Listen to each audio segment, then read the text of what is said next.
الشیطان الرجیم بسم اللہ الرحمن الرحیم ان الذین قالوا ربنا اللہ ثم استقاموا تتنزل علیہم الملائکہ صدق اللہ العظیم۔ ناظرین، آپ تمام کو میری جانب سے عید الفطر مبارک ہو۔ ناظرین، آئیے جانیں کہ رمضان کے بعد کی زندگی کے ضمن میں کہ حقیقت میں اگر ہم دیکھتے ہیں تو مومن کی زندگی ایک روزہ ہے۔ اس ضمن میں چند نکات آپ کے سامنے پیش کرنے کی کوشش کروں گا۔ حضرات، رمضان کی عبادتیں قبول ہو کر ہیں یا نہیں، اس بات کا اندازہ ہمیں رمضان کے بعد کے مہینے میں ہو سکتا ہے۔ کیوں؟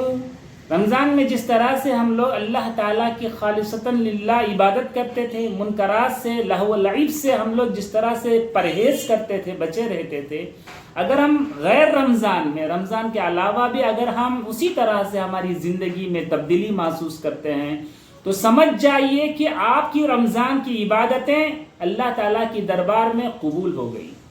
تو لہٰذا روزہ جس طرح سے آپ کو تمام منکرات سے روکے رکھتا ہے، مومن بندے کی زندگی جو ہے، زندگی تمام ایک روزہ سمجھنا چاہیے۔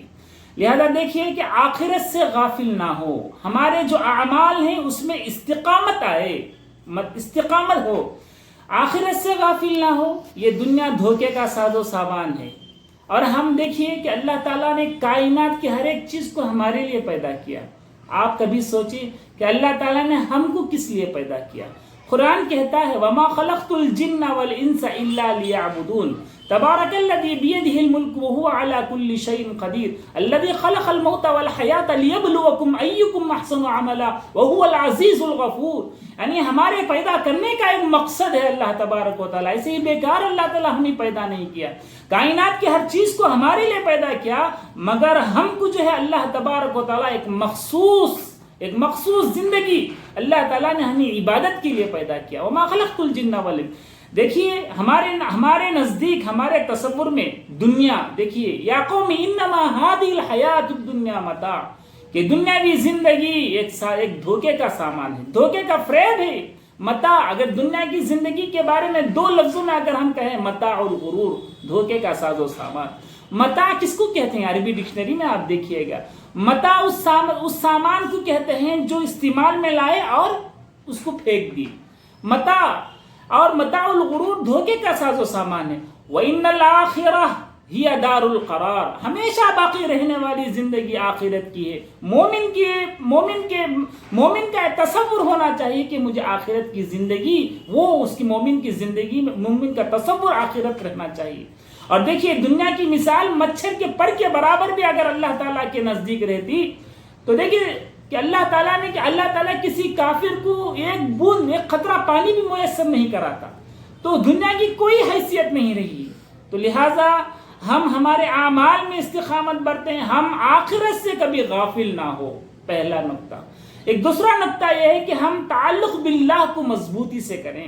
تعلق باللہ کے جو صفات جو رمضان میں ہم کرتے تھے، قیام اللیل کی شکل میں، تلاوت قرآن کی شکل میں، ذکر و اذکار کی شکل میں، استغفار کی شکل میں، جس طرح سے ہم رمضان کے روزے میں افطار کے وقت، سحری کے وقت جس طرح سے ہم اللہ تعالیٰ سے، اور تراویح میں جس طرح سے اللہ تعالیٰ سے تعلق کو بڑھاتے تھے، غیر رمضان میں بھی چاہیے کہ ہمارا تعلق ویسے ہی ہو اللہ تعالیٰ کے دربار میں، اللہ تعالیٰ کے ساتھ۔ حضرات آئیے اعمال صالحہ میں ہم آگے بڑھتے چلے جائیں۔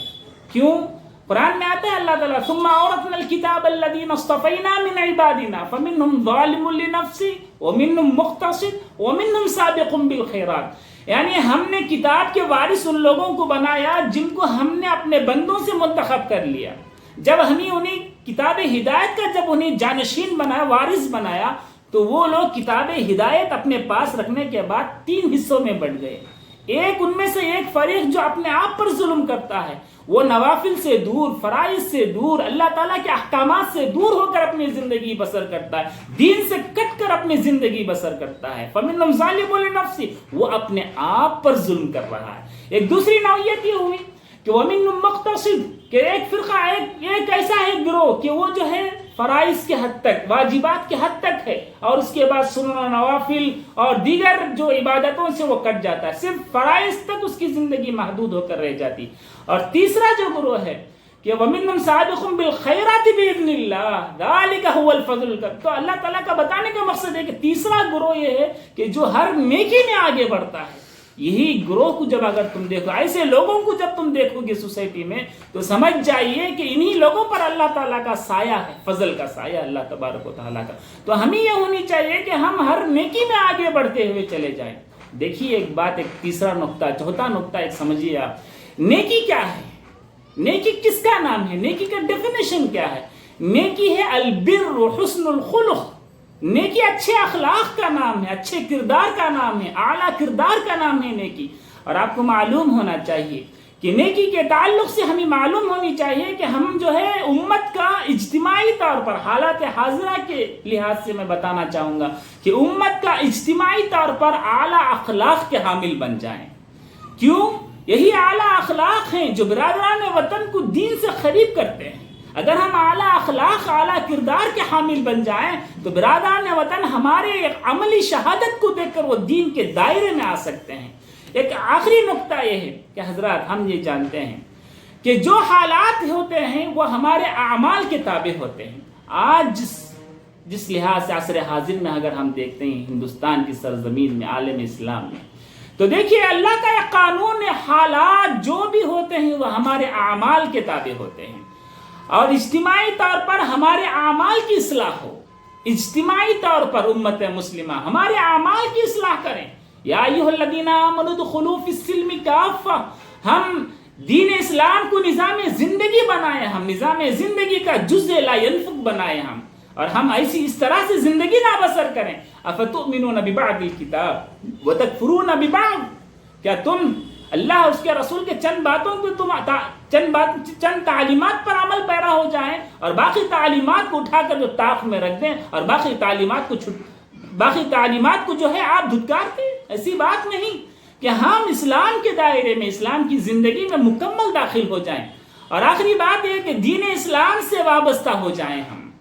اور آپ کو معلوم ہونا چاہیے امت مسلمہ کی ہر دور میں سربلندی، عزت و سربلندی کا راز جو تھا وہ دین اسلام سے وابستہ ہونے میں تھا۔ حضرت عمر فاروق رضی اللہ عنہ کا جو جملہ آپ کو معلوم ہونا چاہیے، ہم دنیا میں سب سے حقیر ترین قوم تھے، ہم دنیا میں سب سے حقیر ترین ذلیل قوم تھے ہم لوگ۔ اور معلوم ہونا چاہیے جو عزت و سربلندی آج ہم کو جو حاصل ہے وہ دین اسلام سے وابستہ ہونے میں حاصل ہے۔ ہم نے دین اسلام کو اپنے کلیجے سے لگایا، لہٰذا آج قیصر و کسریٰ ہم سے ڈرتے ہیں اور ہم ان کے خزانوں کے مالک ہیں۔ لہٰذا آج بھی انسان، اور اس زمانے کی تاریخ بھی آپ پڑھیے گا، صرف 50 سال کے قلیل عرصے میں زمینی حصے 60% زمینی حصے کے مالک مسلمان بن گئے اور 60% دنیا کے نقشے میں اسلامی جھنڈا لہرانے لگا۔ اور آج بھی دیکھیے آج بھی اگر ہم صحیح معنوں میں مسلمان امت مسلمہ دین اسلام سے وابستہ ہو جائیں تو وہ تاریخ دوبارہ اللہ تعالیٰ دہرا سکتا ہے۔